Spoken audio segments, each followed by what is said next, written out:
Šiandien buvo atlikta Lietuvos felinologų draugijos Bubastės klubui priklausančio veisėjo kačiukų apžiūra, britų trumpaplaukių.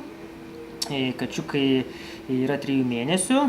Šiuo momentu jiems buvo atlikta apžiūra dėl sveikatingumo, veislės standarto ir buvo jie taip pat suženklinti mikroschema, suskiepyti ir paruošti tolimesniam iškeliavimui jau į namus.